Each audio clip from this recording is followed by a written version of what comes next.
بیت اہل اللہ کے ہاتھ پہ بیت ہونا، ظاہر باطن کو گناہوں سے پاک اور صاف کرنا. بعض لوگ کہتے ہیں نا تصوف بدعت ہے، بالکل غلط کہتے ہیں. تصوف کا لفظ تو آپ بدعت کہہ سکتے ہیں، بعد میں ایجاد ہوا ہے. تصوف میں جو کام ہو رہا ہے وہ کام تھوڑی بدعت ہے. ناچنے گانے کی آ رہی ہے نا آج کل ٹوپی والے صوفی ازم کے نام پہ قوالیاں دھمال. جو اصل تصوف ہے وہ الگ ہے، جو آج کل مارکیٹ میں چل رہا ہے وہ بالکل الگ ہے. بڑے سخت مجاہدے ہوتے تھے جس کا آج میں اور آپ تصور بھی نہیں کر سکتے. ایسا رگڑا دیا جاتا تھا، کسی میں دیکھتے تکبر ہے. یہ 4 سلسلے پھر مشہور ہوئے، سلسلہ چشتیہ، قادریہ، نقشبندی اور سہروردی. اللہ کا خوف پیدا کیا جائے.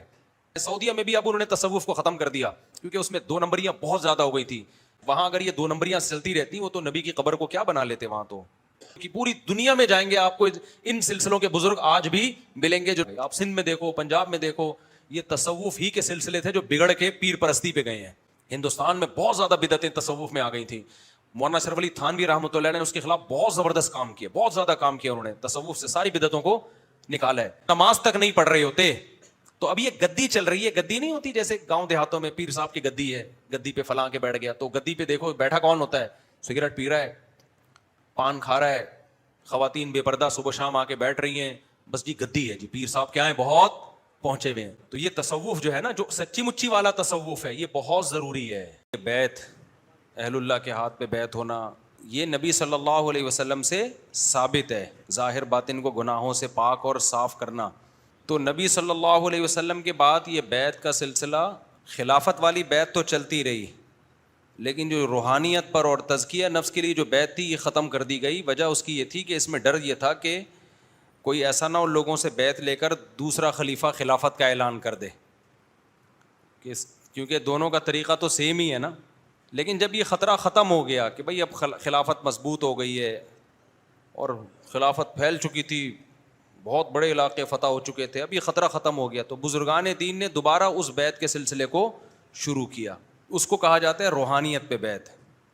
تو وہ تزکیہ والی بیت. اچھا، شروع میں یہ تزکیہ جو ہوتا تھا ظاہری اعمال سے کا نہیں ہوتا تھا، باطنی کا ہوتا تھا.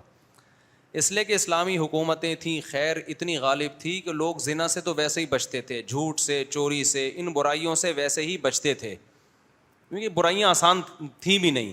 زنا کرنے والے کو چترول لگتے تھے تو کہاں سے کرے گا وہ. ساری عورتیں پردہ کرتی تھیں تو بدن نظری ویسے ہی مارکیٹ میں نہیں تھی. سب کی داڑیاں تھیں، سب کے لباس شریعت کے مطابق تھے، سودی نظام ہی نہیں تھا تو سود کھائیں گے کہاں سے. لیکن باطن میں خرابیاں آنا شروع ہو گئی تھیں. شہرت کی لالچ، حب جاہ، بڑا بننے کا شوق. تو یہ جو باطن کی برائیاں تھیں نا، یہ ختم کرانے کے لیے بزرگان دین نے، صوفیاء کرام نے باقاعدہ بیت کا سلسلہ شروع کیا. تو جو اس کام میں لگ گئے نا ان کو صوفی کہا جانے لگا. یہ لفظ نیا تھا، کام نیا نہیں تھا. بعض لوگ کہتے ہیں نا تصوف بدعت ہے، بالکل غلط کہتے ہیں. تصوف کا لفظ تو آپ بدعت کہہ سکتے ہیں، بعد میں ایجاد ہوا ہے. تصوف میں جو کام ہو رہا ہے وہ کام تھوڑی بدعت ہے. تو ناموں کو تھوڑی دیکھا جائے گا، کام کو دیکھا جائے گا کہ کیا ہے. کام اگر وہی ہو رہا ہے جو نبی کے دور میں ہو رہا تھا، صحابہ تابعین کے دور میں ہو رہا تھا، پھر وہ بدعت کہاں سے ہو گیا. تصوف جو ہے نا، تصوف یا صوفی ازم جسے کہا جاتا ہے، یہ بھی نبی، یہ والا صوفی ازم نہیں جو جاہل لوگ چلا رہے ہیں. کہیں ایسا نہ ہو کہ وہ جو ناچنے گانے کی آ رہی ہے نا آج کل ٹوپی والے صوفی ازم کے نام پہ قوالیاں دھمال. جو اصل تصوف ہے وہ الگ ہے، جو آج کل مارکیٹ میں چل رہا ہے وہ بالکل الگ ہے. تو جو اوریجنل تصوف ہے یہ نام نبی کے دور میں نہیں تھا، مگر تصوف میں جو کام ہوتا ہے کہ کسی بزرگ کے ہاتھ پہ بیعت کر کے اپنے ظاہر باطن کی اصلاح کرنا، یہ کام نبی کے دور میں بھی ہوتا تھا، صحابہ تابعین کے دور میں بھی. صحابہ کے دور میں ایک بیعت رہ گئی تھی خلافت والی، روحانیت والی نہیں تھی، بعد میں وہ بھی شروع ہو گئی. پھر اس کا مقصد کیا ہوتا تھا کہ دل سے دنیا کی محبت نکالنا. ظاہری اعمال سب کے درست تھے، دنیا کی محبت. اس کے لیے بزرگان دین جس کو اپنے ہاتھ پہ بیعت کرتے نا، اس سے بڑے مجاہدے کرواتے تھے. جس کو دیکھتے ہی اس میں ٹھڑک بہت ہے. ٹھڑک کا پتہ ہے، جب دل میں کوئی خواہش ہوئی یہ پوری کیے بغیر بیٹھتا نہیں ہے. کوئی انٹی یہاں سے گزر رہی ہے گھر تک پہنچا کے آتا ہے. تو وہ بزرگان دین ان سے مجاہدے کرواتے تھے، حلال چیزیں بھی چھڑوا دیتے تھے ان سے. اب علماء ظاہر کو ان پہ اعتراض ہوتا تھا، بھائی یہ تو شریعت نے حلال کی ہیں، آپ ان کو ان کے اوپر حرام کیوں کر رہے ہو. تو وہ کہتے تھے بھائی ہم حرام نہیں کر رہے، ان سے حلال بھی چھڑوا رہے ہیں تاکہ ان کے اندر جو ول پاور ہے وہ کیا ہو، وہ بڑھے. دنیا کی محبت نکلوانے کے لیے نوٹ پیسے جلوائے جاتے تھے کہ جلاؤ. اس وقت تو نوٹ نہیں ہوتے تھے, یہ اشرفیاں ہوتی تھیں, صدقے کرو تاکہ نکالو اس کو دل سے. بڑے سخت مجاہدے ہوتے تھے جس کا آج میں اور آپ تصور بھی نہیں کر سکتے. ایسا رگڑا دیا جاتا تھا. کسی میں دیکھتے تکبر ہے, اس کی اصلاح کے لیے اس سے ایسے کام کروائے جاتے تھے, اس کی یہ تکبر ٹوٹے. اس سے جھاڑو دلوائی جا رہی ہے, اس سے نمازیوں کے جوتے سیدھے کروائے جا رہے ہیں, ٹھیک ہے نا. روزانہ نمازی آئیں گے تم ان کے چپل سیدھے کرو, جھاڑو دو, تاکہ اس کی جو انا ہے نا یہ کیا ہو. تو یہ سیٹ اپ تھا, یہ بڑا مبارک سلسلہ تھا. تو وہ ان بزرگوں کے مریدین ہوتے ہیں, پھر وہ دیکھتے ہیں ان میں جو صحیح ہیں, جن ان بزرگوں کو ان کے بارے میں خیال ہوتا کہ یہ زیادہ اصلاح کے قابل ہیں, ان کا بڑا ہم نے مجاہدہ کرایا ہے اور ان کے آثار ایسے لگتے ہیں کہ یہ نیک ہیں بھی اور نیک بنا بھی سکتے ہیں, تو ان کو خلافت دی جاتی تھی, اجازت بیعت دی جاتی تھی کہ آپ ہماری زندگی میں بھی بیعت کر سکتے ہیں, ہمارے مرنے کے بعد بھی لوگوں کو بیعت کر سکتے ہیں. یہ سلسلہ بڑا اچھا یہ 4 سلسلے پھر مشہور ہوئے, سلسلہ چشتیہ, قادریہ, نقشبندی اور سہروردی. یہ سلسلے کا مطلب یہ ہے کہ ہر بزرگ کی اصلاح کا اپنا ایک طریقہ ہوتا تھا. جیسے بعض بزرگوں کی اصلاح کا یہ طریقہ ہوتا ہے, جیسے نقشبندی سلسلے میں نا یہ ہوتا تھا کہ اللہ کی محبت اتنی پیدا کر دی جائے کہ گناہ خود ہی چھوڑے, وہ برائیوں کو خود ہی چھوڑے. بعض سلسلوں میں یہ تھا کہ اللہ کا خوف پیدا کیا جائے. تو یہ چاروں کا طریقہ ایک دوسرے سے تھوڑا تھوڑا کیا تھا, ڈفرینٹ تھا, لیکن مقصد سب کا کیا تھا, ایک ایک, بھئی اللہ کی محبت پیدا ہو اور برائیوں سے چھوٹیں. تو یہ 4 سلسلے چلے پوری دنیا میں, یہی پھر رائج ہوئے ہیں. آپ ترکی میں جائیں, سعودیہ میں جائیں, سعودیہ میں بھی اب انہوں نے تصوف کو ختم کر دیا کیونکہ اس میں 2 نمبریاں بہت زیادہ ہو گئی تھی. جب یہ شیخ محمد بن عبد الوہاب کی تحریک چلی ہے نا تو بہت زیادہ 2 نمبریاں ہو گئی تھی. جیسے ہمارے یہاں بھی 2 نمبریاں اس میں بہت زیادہ ہیں. تو سعودی ہوئے انہوں نے تو سارے ایسی کی تیسی کر دی, بولے چلو ختم سارا. تو پھر سعودی عرب حساس جگہ ہے نا, وہاں اگر یہ 2 نمبریاں چلتی رہتی, وہ تو نبی کی قبر کو کیا بنا لیتے, وہاں تو کیا کچھ ہو جاتا. لیکن یہ کہ فی نفسی ہی یہ سلسلے پوری دنیا میں چلے ہیں بزرگان دین کے. یہ 4 سلسلے بہت زیادہ, ہندوستان میں بھی, پاکستان میں بھی, بنگلہ دیش میں بھی, ترکی, پوری دنیا میں جائیں گے آپ کو ان سلسلوں کے بزرگ آج بھی ملیں گے جو لوگوں کو بیعت کرتے ہیں, ان کی اصلاح کرتے ہیں. لیکن ان 4 سلسلوں میں بھی 2 نمبریاں بھی بہت پھیلی ہیں پھر, جس کی وجہ سے یہ 4 سلسلے بدنام بھی ہوئے. اب نقشبندی کوئی اپنے آپ کو کہہ رہا ہونا تو آدمی ڈر جاتا ہے, پتہ نہیں یہ مارکیٹ میں کیا لائے گا, کوئی نہیں لائے گا مارکیٹ میں, ٹھیک ہے. اب اگر کسی کے نام کے ساتھ لگو نا قادری, سہروردی, چشتی, تو سمجھ لو کسی قوالی میں شرکت کے لیے جا رہا ہے. تو وہ جو اصل روح تھی نا وہ سائڈ پہ رہ گئی, اور یہ مزار پرستی, قوالیاں اور پیر صاحب کی چاپلوسی, مکھن گیری, پیر صاحب کو ایسا خدا بنا لینا کہ بس پیر صاحب نے جو کہہ دیا چاہے قرآن و سنت کے خلاف ہو, تو پیر پرستی جسے کہتے ہیں وہ پیر پرستی آ گئی. آپ سندھ میں دیکھو, پنجاب میں دیکھو, یہ تصوف ہی کے سلسلے تھے جو بگڑ کے پیر پرستی پہ گئے ہیں. لیکن ان میں بھی سارے بگڑے نہیں ہیں. انہی 4 سلسلوں میں جو صحیح علماء تھے, بزرگان دین تھے, وہ آج بھی الحمدللہ بڑی تعداد میں موجود ہیں. سمجھتے ہو گے نہیں سمجھتے ہو, جو عقیدہ توحید پر قائم ہے, سنت پر قائم ہے, انہوں نے تصوف میں بدعتوں کو گھسنے نہیں دیا. ہندوستان میں بہت زیادہ بدعتیں تصوف میں آ گئی تھیں.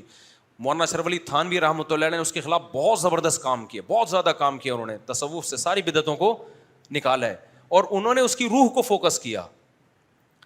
مثال کے طور پر ان کی خانقاہ میں ایک شخص آیا اور نمازیوں کی چپل سیدھے کر رہا ہے نا, انہوں نے اس کو پابندی لگا دی کہ تو یہ کام نہیں کرے گا. وہ کہہ رہا تھا میں تواضع سیکھ رہا ہوں. انہوں نے کہا تمہارے اندر سے تکبر پیدا ہوگا, ٹھیک ہے نا, تمہارے اندر یہ احساس ہوگا میں 18ویں گریڈ کا آفیسر ہوں لیکن میں کتنا نیک ہوں کہ میں نمازیوں کے چپل سیدھے کرتا ہوں. تو انہوں نے کہا یہ تکلفات چھوڑو, جو اصل چیز ہے نا اس کو فوکس کرو کہ اللہ کی محبت دل میں پیدا ہو, دل میں تواضع. انہوں نے تواضع کے مفہوم کو بیان کیا, تکبر کو ڈیفائن کیا. تکبر اصل میں ہوتا ہے, بہت ساری گڑبڑیں جیسے ہوتی ہیں, ہر چیز جب چلتی ہے صحیح ہوتی ہے, بعد میں اس میں کیا آ جاتی ہیں, گڑبڑیں آ جاتی ہیں. تو اب یہ تصوف کے جو 4 سلسلے ہیں آج بھی ہیں الحمدللہ, بہت سارے بزرگان دین اس میں ہیں جو متبع سنت ہیں, توحید پرست ہیں اور لوگوں کو صحیح گائیڈ کرتے ہیں. لیکن اس میں ان سلسلوں میں 2 نمبریاں بھی بہت زیادہ پھیل چکی ہیں. اس لیے ہم اب لوگوں کو یہ کہتے ہیں بھائی کسی بزرگ سے بیعت ہونا ہے تو اتنا کافی نہیں ہے کہ یہ ان سلسلوں میں کسی سلسلے کے سے تعلق ہے اتنا کافی نہیں ہے، کیونکہ ان سلسلوں میں بدعتیں بہت زیادہ پھیل گئی ہیں. نمبر 2، اتنا بھی کافی نہیں ہے کہ کسی بزرگ نے خلافت دی ہو. بات آ رہی ہے سمجھ میں؟ کسی بزرگ نے خلافت نہیں دی پھر تو بیعت ہو ہی نہیں سکتے نا، کیونکہ جب کسی ماضی کے بزرگ نے اعتماد نہیں کیا تو آج ہم کیسے کسی کو مینٹور بنا سکتے ہیں اپنا؟ خود سے تھوڑی کوئی کہے گا کہ میں اتنا نیک ہوں گے میرے پہ، یہ تو اس کا مطلب یہ تو بندہ ہی 2 نمبر ہے. جو خود نیک ہونے کا دعویٰ کر رہا ہے وہ کبھی بھی نیک نہیں ہو. آپ کے بڑے کہیں کہ ہاں بھائی اس قابل ہے کہ اس کے ہاتھ پہ بیعت ہو جاؤ، تو ان بڑوں کے آرڈر پہ اگر کوئی کر رہا ہے تو ٹھیک ہے، بڑوں کے آرڈر کے بغیر کر رہا ہے تو یہ وہ منصب کی طرح ہے کہ جو منصب چاہتا ہے وہ منصب کا اہل نہیں ہوتا کبھی بھی. تو پہلی شرط یہ ہے کہ کسی بھی بزرگ کے ہاتھ پہ آپ بیعت ہوتے ہیں نا، روحانیت کی بیعت، کہ آپ اپنی اصلاح کرنا چاہتے ہیں، اپنے آپ کو ظاہر باطل گناہوں سے پاک کرنا چاہتے ہیں، تو پہلی شرط یہ ہے کہ اس کو انہی سلسلوں میں سے کسی بزرگ سے اجازت بولو ملی ہو، ماضی کے کسی بزرگ نے اعتماد کیا ہو، وہ بزرگ بھی قابل اعتماد ہو. نمبر 2، آپ خود بھی تجزیہ کریں کہ یہ اجازت صحیح ملی ہے یا غلط ملی ہے، کیونکہ آج کل خلافتیں ہول سیل کے حساب سے بٹ رہی ہیں. میں ایسے لوگوں کو بھی جانتا ہوں بینک میں سودی جاب کر رہے ہیں، پیر صاحب نے ان کو اجازت بیعت دے دی، نہ ان کا حلیہ شریعت کے مطابق، نہ ان کا لباس شریعت کے مطابق، فرض نماز تک نہیں پڑھ رہے ہوتے.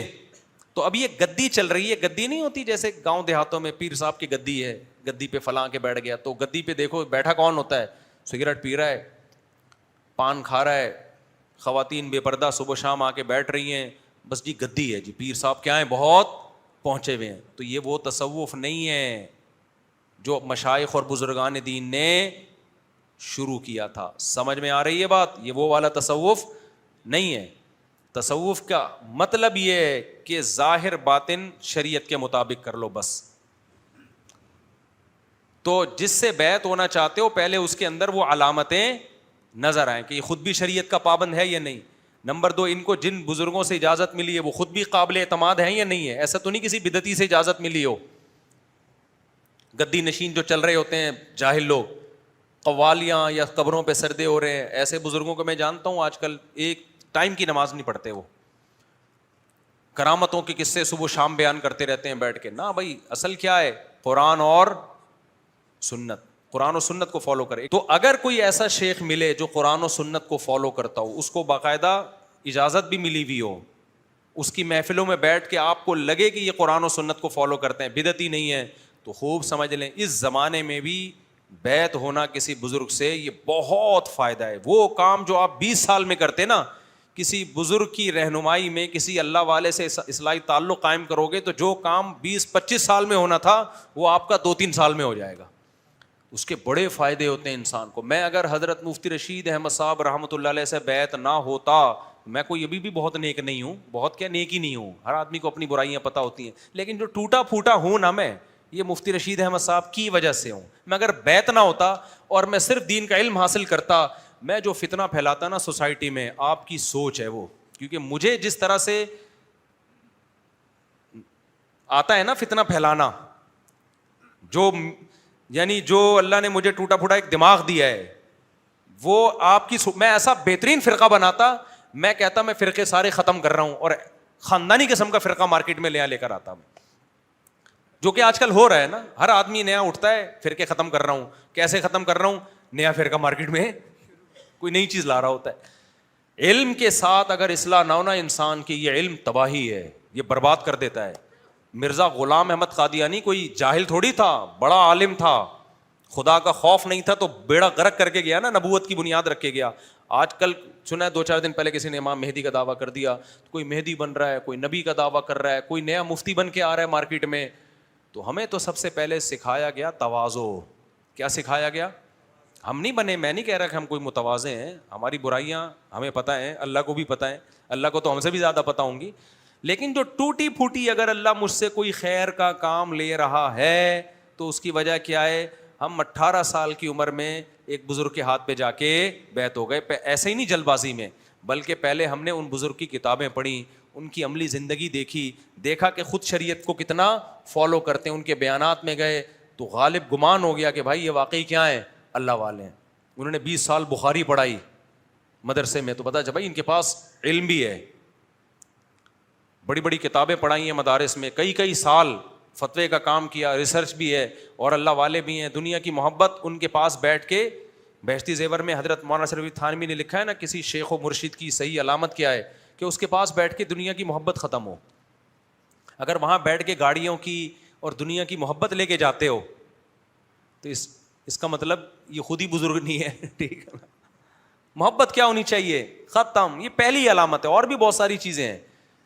تو یہ جو ہے نا, ہم نے جتنے آپ ماضی میں دیکھو بڑے بڑے اکابر گزرے ہیں. اچھا یہاں ایک بات, تو چونکہ یہ جو بزرگان دین ہیں یہ اللہ کا ذکر بہت کرواتے ہیں, کیونکہ ذکر اللہ کے بغیر کوئی بزرگ کا مطلب نیک آدمی, بزرگ کی کوئی الگ سے کوئی ڈیفینیشن نہیں ہے. بزرگ کا مطلب انسان کا بچہ, شریف آدمی, نیک آدمی. آپ کے ذہن میں بزرگ سے فوراً یہ آئے گا کوئی عجیب سی کوئی مخلوق جس سے نہ چلا جا رہا ہو نہ بیٹھا جا رہا ہو, 4 آدمی لے کے چل رہے ہوں, تو یہ مطلب بزرگ کا نہیں ہے. بزرگ کا مطلب جو گناہوں سے بچتے ہیں, دل میں دنیا کی محبت نہ ہو, اللہ کی نظر میں وہ بزرگ ہے بس. یہ سب سے بڑی کیا اس میں کیا وہ ہونی چاہیے, دنیا کی محبت ختم ہو اس کے اندر سے. ایک اور بات دماغ میں, ہاں تو اللہ کا ذکر وہ بہت کرواتے ہیں, تسبیحات پکڑا دیتے ہیں, چلو بھائی اللہ اللہ کرو بیٹھ کے. ہمارے حضرت ہمیں ذکر بتاتے تھے لا الہ الا اللہ, 200 دفعہ نا ہم رات کو اٹھ کے لا الہ الا اللہ کی ضربیں لگانی ہے. لا الہ میں تصور دل سے اللہ کے سوا سب کچھ نکل رہا ہے. الا اللہ کا مطلب صرف کون, اللہ. تو بڑا فائدہ ہوتا ہے اس سے, بار بار بار بار بار بار. تو ایسا ایک عجیب انسان کا دل بننا شروع ہوتا ہے, اللہ کی محبت پیدا ہونا شروع ہوتی ہے. تو اب اس سے کیا ہوتا ہے, اب اس سے نا بعض لوگوں کو, آج کل کے جو نئے اسکالرز آ رہے ہیں نا, وہ کیا کہتے ہیں, یہ جو صوفی لوگ ہیں یہ ذکر اللہ لگا دیتے ہیں, یہ جہاد تو کرتے ہی نہیں ہے, یہ صوفیوں نے دین کا بیڑا غرق کیا. میں اصل صوفیوں, جو جاہل صوفی ہیں انہوں نے تو واقعی بیڑا غرق کیا ہے, اور میجورٹی جاہل صوفیوں کی ہی ہے یہ آج کے دور میں. آج کل جو پیری مریدی چل رہی ہے نا, اس میں میجورٹی کیا ہے, گمراہ ہے. سمجھتے ہو کہ نہیں سمجھتے؟ وہ پیر صاحب اصل ہوتے ہیں, اللہ رسول مقصد ہی نہیں ہوتے, مقصد ہی پیر صاحب بن چکے ہیں. وہ سمجھتے ہیں پیر صاحب بخشوا دیں گے ہمیں. تو اصل جو ہے نا اس میں کیا ہے, ذکر اللہ کرواتے ہیں. تو اس سے لوگوں کو اعتراض ہوتا ہے, بھئی یہ تو اللہ اللہ کرواتے رہتے ہیں, یہ تو جہاد نہیں کرتے, یہ تو نظام کی تبدیلی کی بات نہیں کرتے. لیکن آپ اگر ہسٹری اٹھا کے دیکھو, جتنا جہاد میں قربانی صوفیاء کرام نے دی ہے نا, اتنی قربانی کسی اور نے نہیں دی. کیونکہ جب اللہ کی محبت کی چنگاری بھڑکتی ہے تو میدان جنگ میں بھی وہی اترتے ہیں.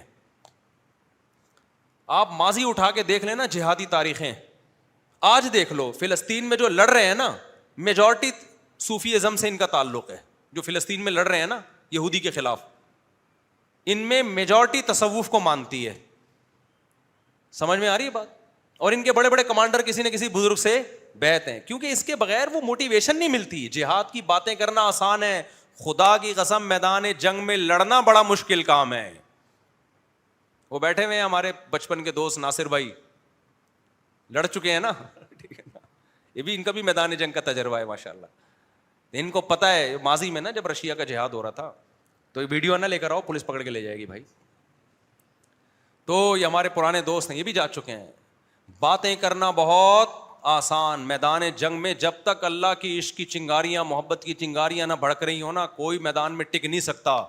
میں دعوے سے کہتا ہوں آج جتنے یوٹیوبرز آ رہے ہیں نا, جہاد کرو, یہ مولوی جہاد نہیں کر رہا, ان کا باپ بھی جہاد نہیں کر سکتا. ٹھیک ہے نا, صحیح ہے نا. اور جن مولویوں پہ اعتراضات کر رہے ہیں میدان جنگ میں آگے بھی وہی ہوں گے جو اللہ اللہ کرتے ہیں نا, تسبیحات لے کے بیٹھے رہتے ہیں, اور لوگ ان پہ کئی خانقاہوں میں صرف اللہ اللہ سکھا رہے ہیں یہ لوگ. دیکھنا یہ سارے اللہ اللہ کرنے والے شارٹ ہو جائیں گے, سارے جانوں کا نذرانہ پیش کریں گے, اور جو باتیں کرنے والے لوگ ہیں وہ باتیں ہی کر رہے ہوں گے یہاں بیٹھ کے. تو جہاد آسان کام نہیں ہے. جہاد کے لیے جب تک دل سے دنیا کی محبت نہیں نکلتی, دیکھو پاکستانی فوج کو جتنا مرضی آپ برا بلا کہو, لیکن چونکہ مسلم فوج ہے نا, مسلم ہے. میں نے جن فوجیوں سے ملا ہوں شہادت کا جذبہ ہوتا ہے. کیوں؟ کچھ نہ کچھ اسلام کی وجہ سے اللہ کی محبت کی رمق ہوتی ہے, اور اسی وجہ سے ملک بچا ہوا ہے. اختلاف ہو سکتا ہے فوجیوں کی پالیسی, محمد مشرف نے جو کچھ کیا تھا 100% غلط کیا تھا, اڈے دے کے افغانستان پہ جو حملہ کروایا, ہر چیز میں ہم فوج کی حمایت نہیں کرتے. لیکن چونکہ مسلم فوج ہے, شہادت کلمہ یہ سب چیزیں